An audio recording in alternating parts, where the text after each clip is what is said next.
what I'd like to do today is contrast the approach a physical therapist or a body worker might take to addressing some physical pain or chronic physical injury compared to the approach that I would take if somebody came to me with some physical chronic injury. And for the purposes of today, I actually have an injury or a discomfort that I've had for a while now that I'm going to explore and work with. So I'll guide you through and I'll show you exactly how I would work with an injury like this. This particular injury is a pain and a tightness around my left shoulder. I can feel it in here, around my collarbone, my clavicle, inside my clavicle, and also kind of connecting up into my chest bone and the lower vertebrae on my neck.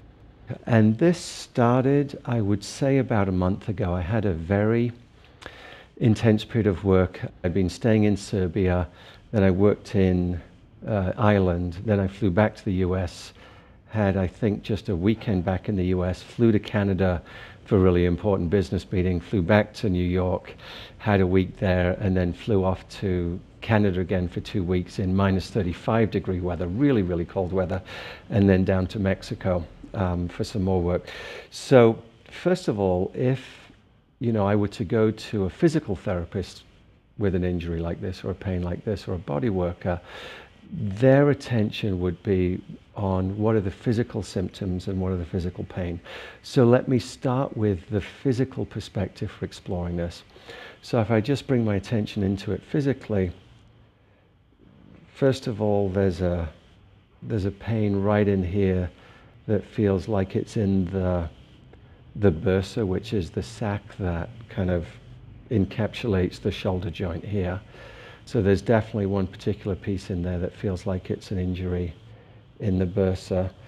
Then if I feel around, there's a tightness in the muscle here, and that's actually quite tender and delicate. That muscle there is definitely tight and unhappy. Right in here, there's some connective tissue between the collarbone and the muscles above the first rib here, which is really quite tight. And again, if I press in there, that's painful. And pressing in here actually sends a shooting pain down into my scapula, my shoulder blade at the back. If I look at range of motion,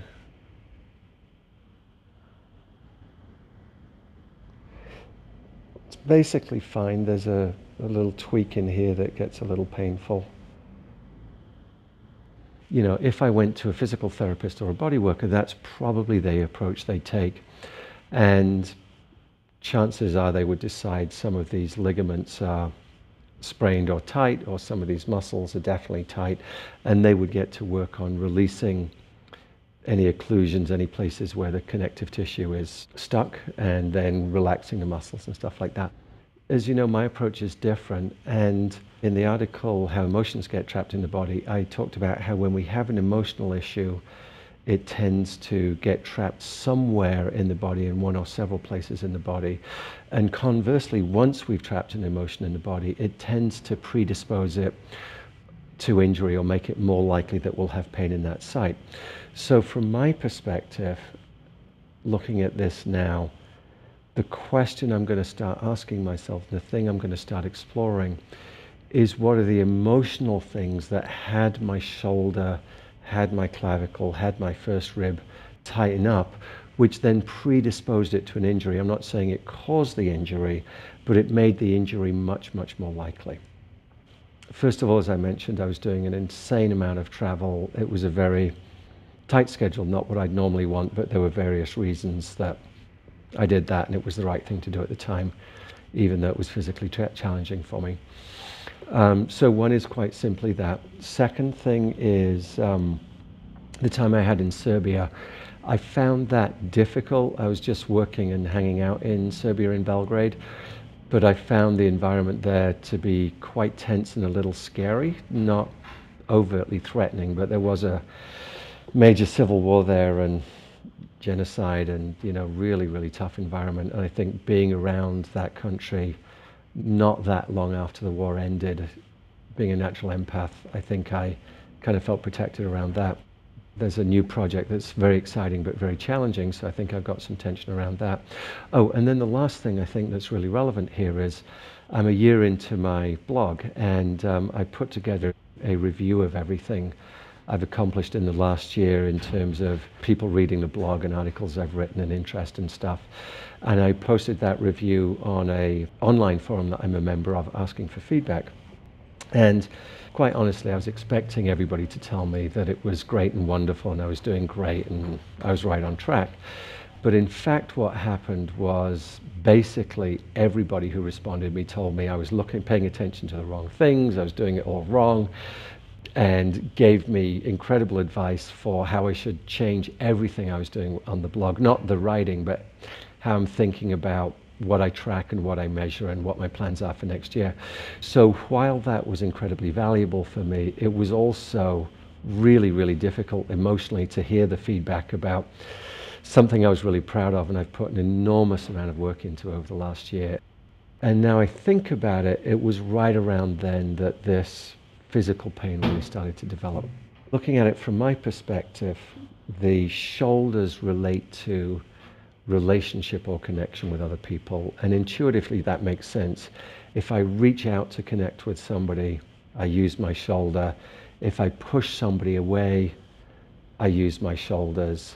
If I embrace somebody, I use my shoulders. So it's no surprise that the shoulders would be involved in how open we are to connection, relationship, or how close we are to relationship or connection. You know, the tightening up when I was getting lots of difficult feedback makes sense. You know, it's like, no, I don't really like this feedback, please protect me, is that kind of tightening in the shoulder. And by the way, there was no particular injury I sustained. The first time I noticed this, when I woke up, it was like a pain or discomfort. And my first thought was I'd just slept on it funny and it would go away in a few hours, but it actually lingered and has persisted now for a month or more.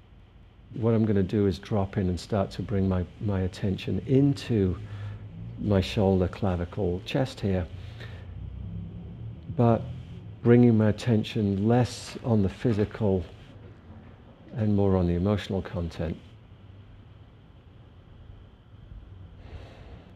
And now I'm using that focusing attention of the frontal lobes, the conscious mind, to really bring my attention into this shoulder.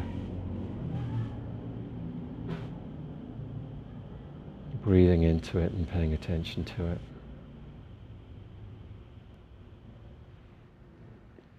Paying attention to the physical pain, but also starting to build a sense of curiosity about emotions.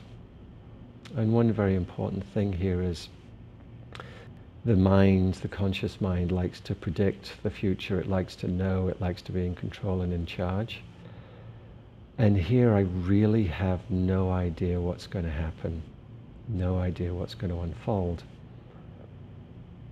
And the important thing is to create a sense of conscious or intentional curiosity. So I'm bringing my attention into the body area without presupposition or expectation about what's going to happen. And as I do that, I can feel this area, the muscles just starting to relax. But the other thing that's happening is I'm also noticing there's more connected here. I'm actually noticing there's a pain and a discomfort in the muscles and connective tissue around my ribs here as well. So far, no idea what that's about, but I can start to explore it. I'm now beginning to use small movements. If we use big movements, it really is kind of mental, whereas if we use really small movements, it starts to engage the cerebellum and the motor cortex in ways that are outside of conscious awareness. And it's often the case that a conscious pain, what we're consciously, physically aware of, is actually a smoke shield or a barrier to hide the emotional pain. And right there, there's a spike in the physical pain. But there's also some emotional kind of charge there. And I really found it just by kind of randomly exploring around.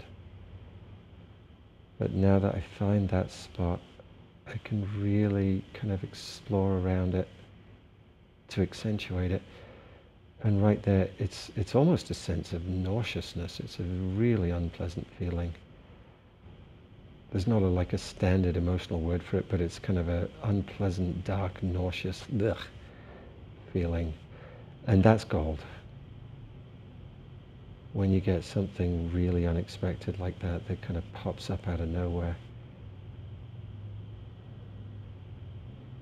And there was one wave of release just by accepting it and connecting with it. I can already feel something has opened up, and there's more freedom in my lungs, the bottom of the lungs there. Importantly, I don't need to have words for what it is. I don't need to have a mental description for it. Simply connecting with it in its own terms is enough.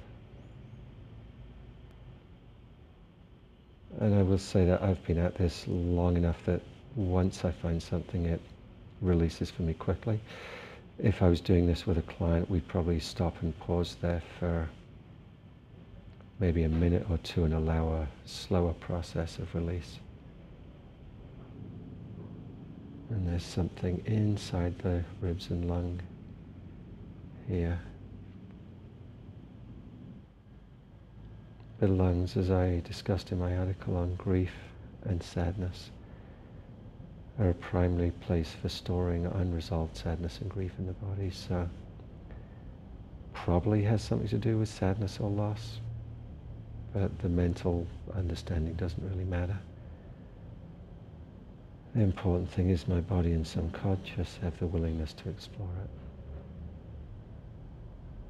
it. And there's this arrangement of my neck and shoulder, and everything kind of compresses down into that point in the lung.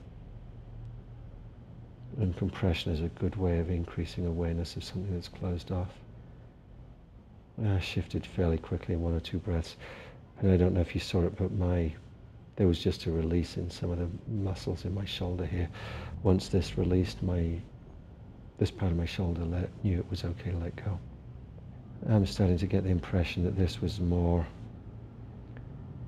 I was forcing myself to work harder, to travel more, to deal with jet lag, to deal with new situations, senior people in a new client company.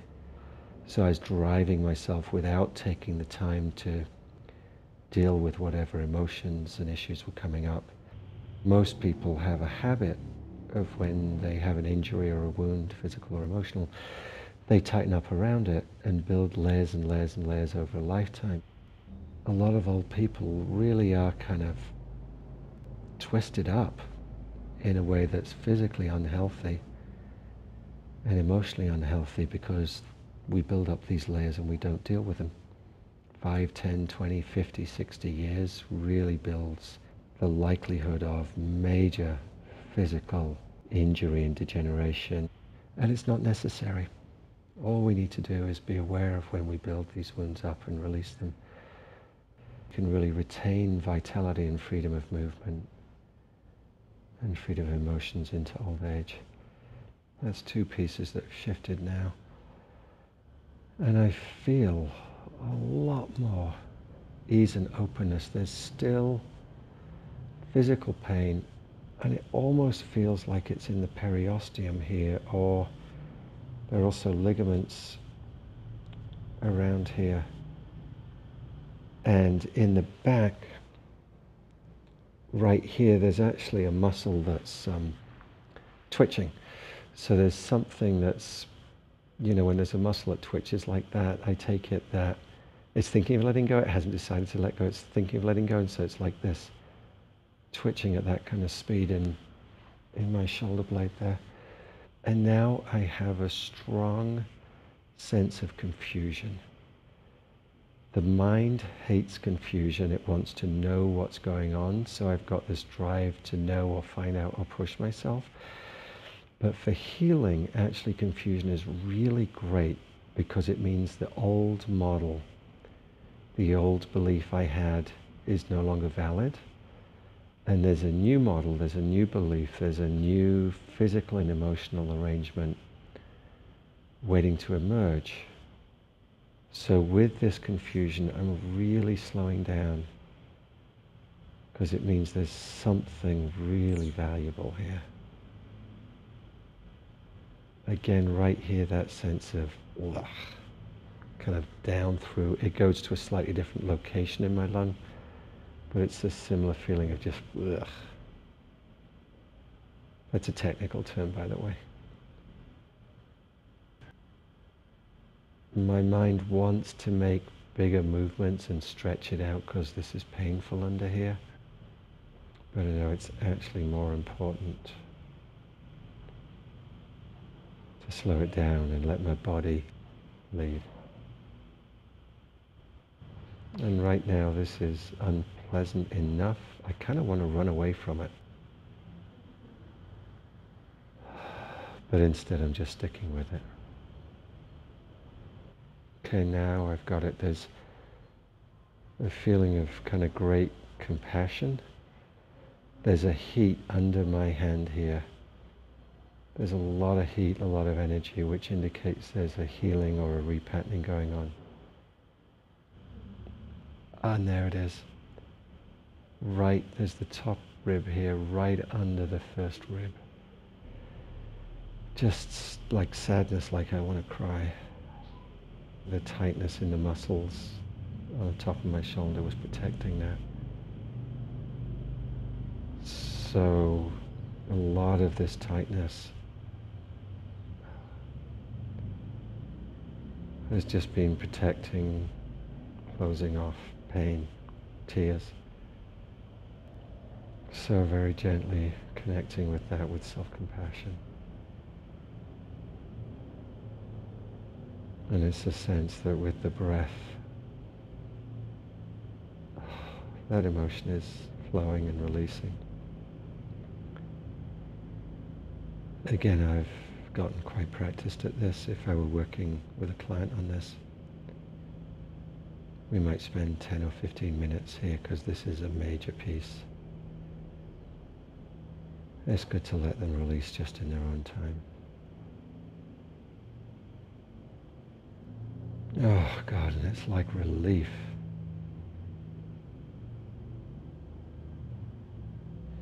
It feels like such a relief to release this.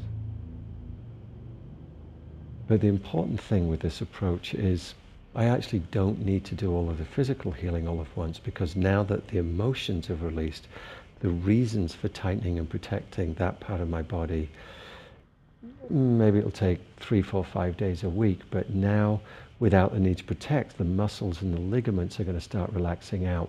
Because the truth is, the body is great at healing. You know, we pull a muscle, we injure a ligament, the body actually knows how to heal those. We don't heal them because there's some reason not to.